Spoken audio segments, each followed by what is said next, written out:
ছালাম তার সন্তানদের কথা ভেবে দুশ্চিন্তায় ডুবে থাকে। তার মনে হয়, তারা কি কোনো বিপদে পড়েছে? কোথায় গেল তারা? ছালাম ঘরে বসে থাকতে পারেন না। তার মনের মধ্যে একটাই চিন্তা, তাদের খুঁজে বের করতে হবে। ছালাম আশপাশের প্রতিবেশীদের কাছে যায় এবং তাদের জিজ্ঞাসা করেন, কিন্তু কোনো সন্ধান মিলে না। হতাশ হয়ে তিনি গ্রামের প্রতিটি বাড়ি, বাজার, স্কুল, সব জায়গায় খোঁজাখুঁজি করেন। ছালাম তার ছেলে মেয়েকে খুঁজে না পেয়ে তার মনটা অস্থির হয়ে আছে। সেদিন কি হয়েছিল ওদের সাথে? আমাকে বলো, এমন কি করেছো যে ওরা বাড়ি থেকে চলে গেল? কিছুই হয়নি, আর ওরা বাড়ি থেকে কেন চলে গেছে তা আমি কি জানি। বউ এর এই ধরনের কথা শুনে ছালাম তার দোকানে যাওয়ার জন্য বাড়ি থেকে বের হলো। পথেই সালামের প্রতিবেশী কাকির সাথে দেখা হলো। সে ছালামকে ডাক দিয়ে বলতে লাগলো, যে কথা ছালাম এতদিন জানতো না। শোনো বাবা, এতদিন তোমাকে কিছু বলিনি, তুমি কি মনে করবা? কিন্তু রাজু রানী বাড়ি থেকে চলে যাওয়ার কারণে আমি আর না বলে থাকতে পারলাম না। তুমি তো বাবা সকালেই দোকানে চলে যাও। তুমি বাড়ি থেকে বের হওয়ার সাথে সাথে তোমার বউ রাজু রানীর সাথে যে ব্যবহার করে, সেটা সহ্য করার মতো না। বলেন কি কাকি? হ্যাঁ বাবা, তোমার বউ রাজু রানীকে দিয়ে সারাদিন কাজ করাই, ঠিক মতো খেতে দিত না। ওই মা মরা বাচ্চা দুটোকে একটু ভুল হলেই ধরে ধরে মারত। তোমার বাচ্চা দুটো এই বয়সে অনেক কষ্ট সহ্য করেছে।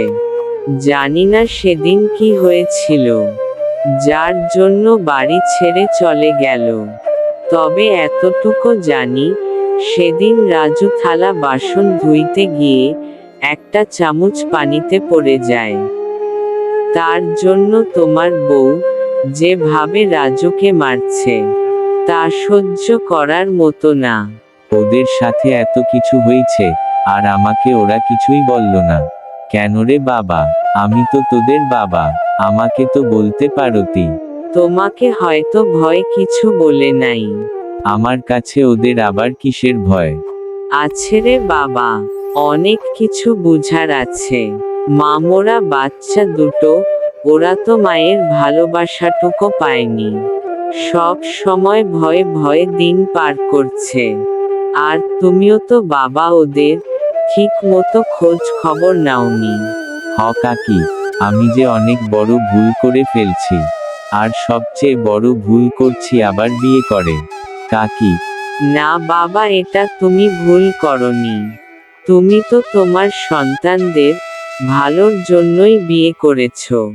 কিন্তু সে যদি ওদেরকে মায়ের স্নেহ, ভালোবাসা না দেয়, তার জন্য তো তুমি দায়ী না। তবে তোমার সন্তানদের দায়িত্ব তোমার বউয়ের উপর ছেড়ে দেওয়া ঠিক হয়নি। তোমার উচিত ছিল ওদের খেয়াল রাখা। যা হোক, আল্লাহর কাছে দোয়া করি ওরা যেন ভালো থাকে আর তাড়াতাড়ি বাড়ি ফিরে আসে। শোনো বাবা, আমি তোমাকে এসব কথা বলেছি, তা আবার তোমার বউকে বলো না। জানলে আবার আমাকে কথা শোনাবে। আমি দোকানে দিকে যাই। ওখানে কয়েকজনকে খুঁজতে পাঠাইছি, দেখি কোনো খবর আছে নাকি।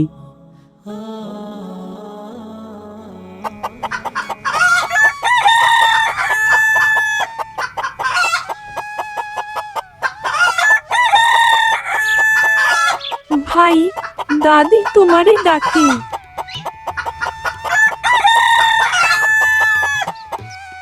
দাদি আমারে ডাকছেন? হ্যাঁ রাজু, শুনো, আজকে তোমাদের ডাকাত মামারা আসবে। রাজু, আমাকে ওই পুকুর থেকে একটু পানি এনে দাও তো।